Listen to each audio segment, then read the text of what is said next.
دوستان عزیزم، درود و مهر. امیدوارم حال دلتون عالی باشه. امروز اومدم با یه غذای فوری و فوق‌العاده خوشمزه. تو مرحله اول سیب زمینی که داریم با دنده درشت رندش میکنیم و بعد از اون میریزیم داخل یه ظرف، آب سرد بهش اضافه میکنیم و میذاریم به مدت 25 دقیقه داخل آب سرد باشه و بعد از 25 دقیقه سیب زمینی ها رو باید از آب سرد خارج کنیم و کاملا فشردش کنیم تا آب اضافهش کشیده بشه و بهتون پیشنهاد میکنم دست به کار بشیم و این غذای فوق العاده خوشمزه رو درست کنیم که کوچیک و بزرگ عاشقش میشن. و بعد از اینکه دیگه کاملا از آب خارجش کردیم میذاریم کنار. میریم سراغ فلفل دلمه‌ای که من از فلفل دلمه‌ای قرمز برای این مرحله استفاده کردم.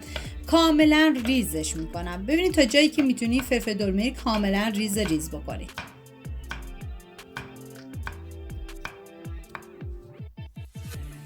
و حالا میریم سراغ پیاز که پیاز رو هم باید به صورت نگینی کاملا ریزش بکنیم و این غذای فوری میتونه یک گزینه عالی باشه واسه مهمونیاتون.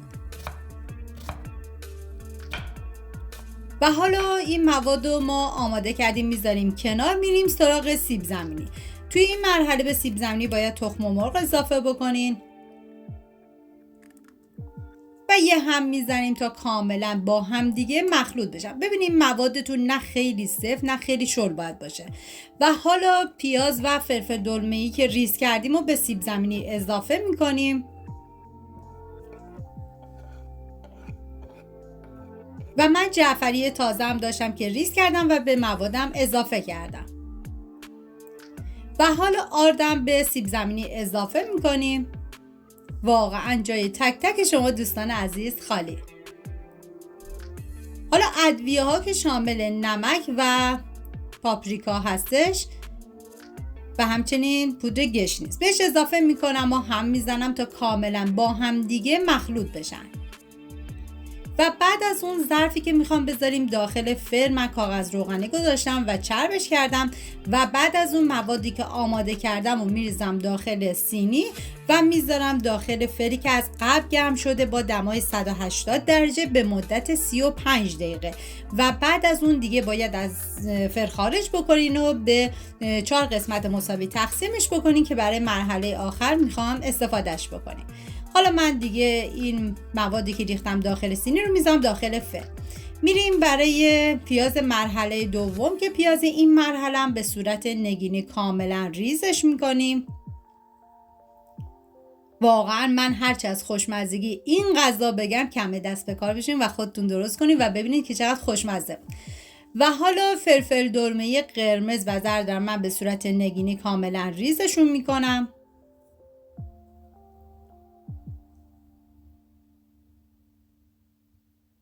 و سینه مرغ رو باید کاملا ریزش بکنیم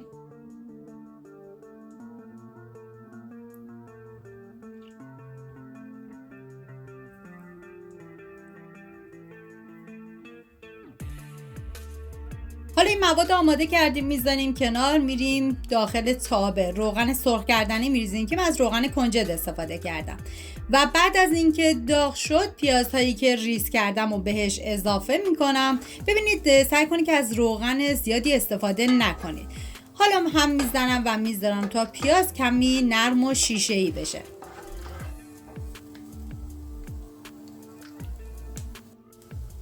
و سینه مرغی که ریز کردم و به پیاز اضافه میکنم. هم میزنم تا کاملا با هم دیگه مخلوط بشن و بهش زمان میدم به مدت 10 دقیقه تا سینه مرغ هم کمی بپزه و بعد از اون سرخ بشه.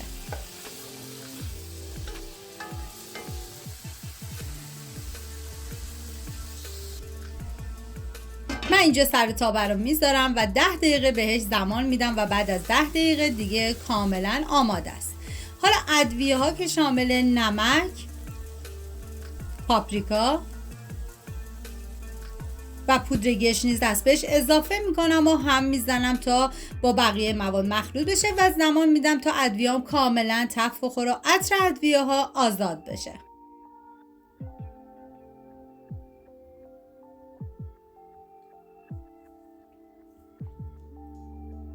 و فلفل دلمه‌ای که ریز کردیم و حالا به مرغ اضافه میکنیم و هم میزنیم تا با هم دیگه مخلوط بشن و میذاریم تا فلفل دلمه‌ای هم کمی نرم بشه و بعد از اون سرخ بشه.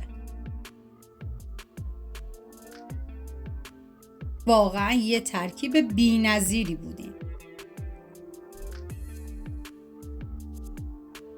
و بعد از 5 دقیقه دیگه اینجا کاملا آماده شد و من یه هم میزنم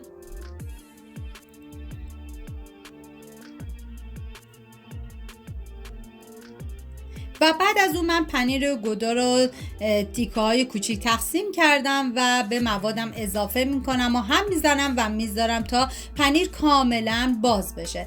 ببینید شما از هر نوع پنیر دیگه هم میتونید استفاده کنید ولی از پنیر گودا یا چدار استفاده بکنید بهتره. هم میزنم و میذارم دیگه تا پنیر کاملا باز بشه که اینجا دیگه کاملا مواد ما آماده است و من زیر حرارت رو خاموش میکنم و میذارم تا موادم خنک بشه.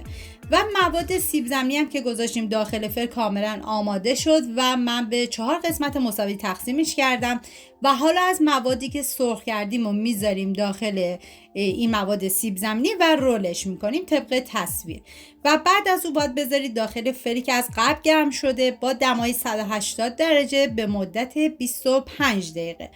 راستی من منیره هستم، امیدوارم از این ویدیو خوشتون اومده باشه و اگه تا الان کانال رو سابسکرایب نکردید خوشحال میشم سابسکرایب کنید و برای دوستاتونم بفرستید. لایک و کامنتاتونم که کلی به من انرژی میده و کمک میکنه ویدیوهای من به افراد بیشتری نمایش داده بشه. من اینجا دیگه مواد رو میریزم داخلی مواد سیب زمینی و کاملا رولش میکنم و بعد از اون اینو میذارم داخل سینی فر و روش رو پنیر پیتزا میذارم. ببینید دیگه میزان پنیر پیتزا برای این مرحله کاملا سلیقه‌ایه که چه اندازه بخواید استفاده بکنید و بعد از اون دیگه بذارید داخل فر و در مرحله آخرم جعفری تازم روش رو تزیین میکنیم.